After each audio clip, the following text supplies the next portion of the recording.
पैसों की चोरी।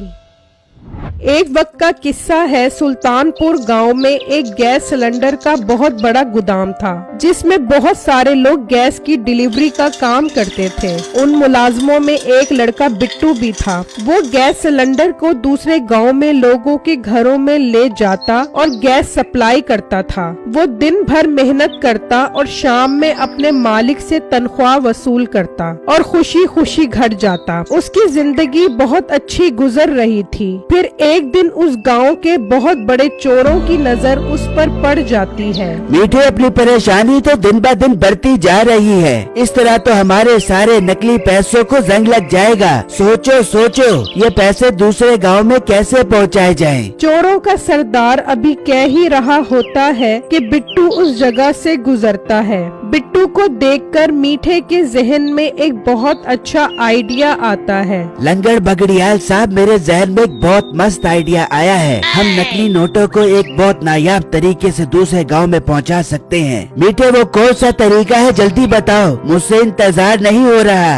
बगड़ियाल साहब, साथ वाले गांव में गैस सिलेंडर का गोदाम है। हम नकली पैसों को उन सिलेंडर के अंदर भर कर दूसरे गाँव में ले जाएंगे। अरे वाह बगड़ियाल साहब, क्या जबरदस्त आइडिया दिया है बेटे ने। इस तरह तो अपना काम आसानी से हो जाएगा।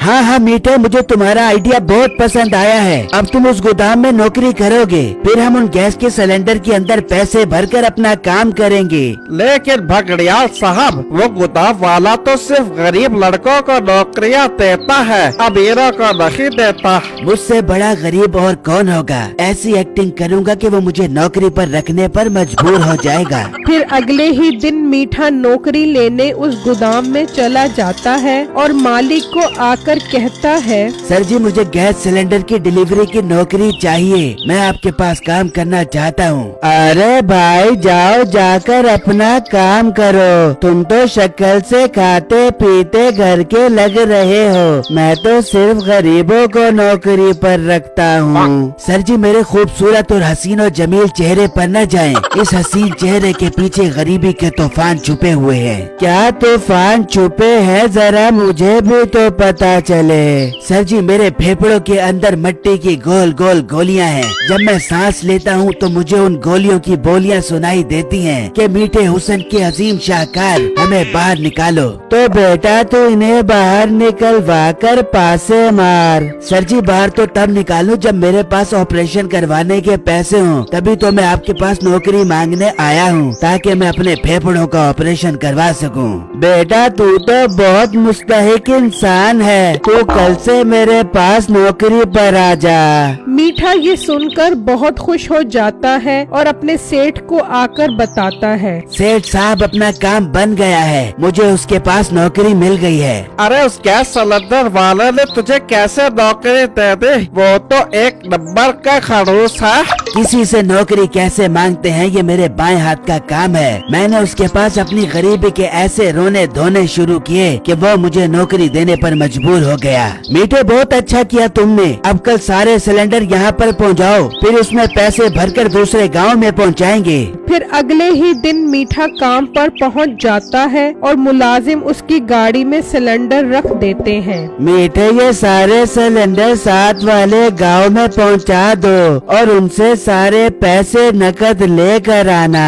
ठीक है अंकल, आप बेफिक्र हो जाएं। आपको काम के बारे में कोई शिकायत नहीं मिलेगी। फिर मीठा सिलेंडर लेकर वहाँ से निकलता है और अपने अड्डे पर पहुँच जाता है और उन सिलेंडर को निकाल देते हैं। फिर वो सारे सिलेंडर रखकर अच्छी तरह काटते हैं और उनके अंदर नकली नोट भरना शुरू कर देते हैं और वापस सिलेंडर को बंद कर देते हैं। चल मीठे, इन सारे नोटों को दूसरे गांव में पहुंचा कर आ। आज मेरे लिए बहुत खुशी का दिन है। अब हमारे नकली नोट पूरे शहर में फैल जाएंगे। फिर मीठा सिलेंडर लेकर दूसरे गांव की तरफ निकल जाता है। उसके लिए सबसे मुश्किल काम पुलिस चौकी क्रॉस करना था। वो चौकी पर पहुंचता है तो वहाँ पुलिस वाले खड़े होते हैं। ओ लड़के, कहाँ जा रहा है? किस गांव से आया है तू? इंस्पेक्टर साहब, गैस सिलेंडर की सप्लाई करता हूँ। दूसरे गांव में ये सिलेंडर लेकर जा रहा हूँ। पहले तो तू कभी नजर नहीं आया। एक मोटा लड़का यहाँ आता था ना यार। सर जी, उस मोटे लड़के की ड्यूटी किसी और जगह लग गई है। अब मैं ही यहाँ पर आऊँगा। ठीक है, अपना परमिट दिखाओ। इंस्पेक्टर साहब, परमिट तो मैं नहीं लेकर आया। अच्छा मुझे जरा इसका सिलेंडर तो चेक कर, कहीं इसमें कुछ और तो नहीं है ना यार। इंस्पेक्टर साहब, इस सिलेंडर के अंदर गैस के अलावा और कुछ नहीं है। मेरे फेफड़ों में मिट्टी की गोलियां हैं। अगर मुझे परेशान करोगे तो मैं यहीं पर फौत हो जाऊंगा और तुम फांसी के फंदे पर चढ़ जाओगे। ज्यादा मेरे साथ उल्टी बात न कर। वापस जा और जाकर परमिट लेकर आ। मीठा बहुत डर जाता है और वापस मुड़कर अपने अड्डे पर आ जाता है। मीठे, ये तू वापस क्यों आ गया? ये नकली पैसे सप्लाई क्यों नहीं किए? सेठ साहब, मैं सप्लाई कैसे करता? वहाँ बहुत सारी पुलिस खड़ी थी। वो तो सिलेंडर चेक करने लगे थे। मैं बड़ी मुश्किल से अपनी जान छुड़वा कर आया हूँ। मीठे, तूने तो मेरा सारा बना बनाया काम चौपट कर दिया है। सारा खेल बिगाड़ दिया है। सेठ साहब, आपको फिक्र करने की कोई जरूरत नहीं है। मेरे पास एक बहुत अच्छा आइडिया है। हम सिलेंडर आज ही दूसरे गांव में ले जाएंगे और ये काम उसी सिलेंडर पर काम करने वाला लड़का करेगा। जब वो चौकी को पार कर लेगा तो मैं दूसरी तरफ से जाकर उससे वो सिलेंडर ले लूंगा। फिर मीठा सिलेंडर लेकर वापस गोदाम जाता है और मालिक को सारी बातें बताता है कि उसे पुलिस वाले तंग कर रहे हैं। ओहो मीठे, तो तू मेरी उनसे बात करवा देता, वो तुझे जाने देते। नहीं, मुझे पुलिस वालों से बहुत डर लगता है। आप अभी ये सिलेंडर इस मोटे लड़के के हाथ पुचवाओ। हाँ मीठे, ये तो तुम ठीक कह रहे हो।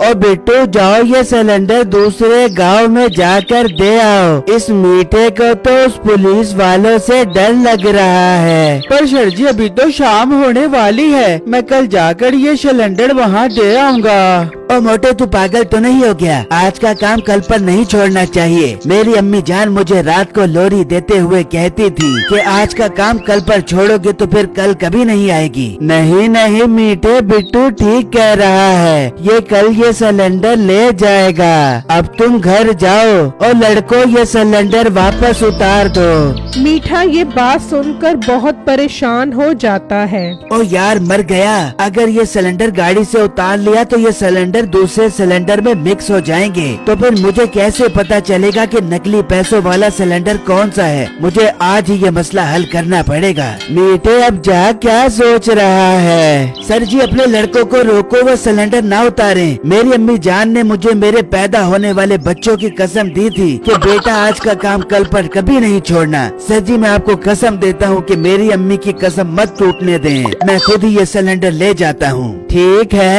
है। अरे लड़कों, सिलेंडर वापस रख दो। और बेटो, तुम भी जाओ, जाकर ये सिलेंडर वापस गाड़ी में रखवाओ। अच्छा सर जी, अभी वापस रख कर आता हूँ। मीठा मालिक से बात करने लग जाता है और बिट्टू सिलेंडर रखने के लिए चला जाता है। फिर बिट्टू सिलेंडर को जैसे ही उठाता है तो वो खुल जाता है और अंदर से पैसे नजर आने लगते हैं। ओए तेरी खैर, ये तो पैसों से बड़ा सिलेंडर है। मतलब मीठा इस सिलेंडर के अंदर स्मगलिंग का काम कर रहा है। बिट्टू सिलेंडर को वापस बंद कर देता है और सेठ साहब के पास आता है। सर जी, मुझे बहुत जोर की पोटी आ रही है। मैं अभी पोटी करके आता हूँ। ओए होए मोटे, तू तो बड़ा गंदा लड़का है। जा भाई जा, कहीं पजामे में पोटी करके पजामा ही ना खराब कर दी। पजामा तो बेटा मैं तेरा गंदा करूँगा कि तू पजामा सिलवा भी नहीं सकेगा और नहा भी नहीं सकेगा। फिर बिट्टू अपनी गाड़ी पर बैठकर जाने लगता है। बेटो, पैदल जा, गाड़ी पर क्यों जा रहा है? सर जी, मुझे जाने दो, बहुत जोर का प्रेशर पड़ रहा है। पैदल जाऊंगा तो पखाना पजामे में निकल जाएगा। फिर बिट्टू गोदाम से निकलता है और पुलिस चौकी पर आकर पुलिस को सारी बातें बता देता है। अच्छा, तो ये बात है। वो सिलेंडर में नोट लेकर जा रहा है, उसे आने दे रही है। वहाँ मीठा सिलेंडर लेकर गोदाम से निकलता है और जब वो चौकी पर पहुँचता है तो पुलिस वाले उसे रोक लेते हैं। ओ लड़के, सिलेंडर के अंदर क्या है? बेसन के पकौड़े हैं। और इंस्पेक्टर साहब, सिलेंडर के अंदर गैस होती है। और क्या आलू की चिप्स होती है? बहुत जबान चला रहा है, अभी तेरी सारी चिप्स निकालता हूँ। मुझी तरह इसका सिलेंडर खोल दे रहा यार। फिर जब वो सिलेंडर खोलते हैं तो उनके अंदर नकली नोट होते हैं। मीठा ये देखकर बहुत डर जाता है और सारा कुछ बता देता है। फिर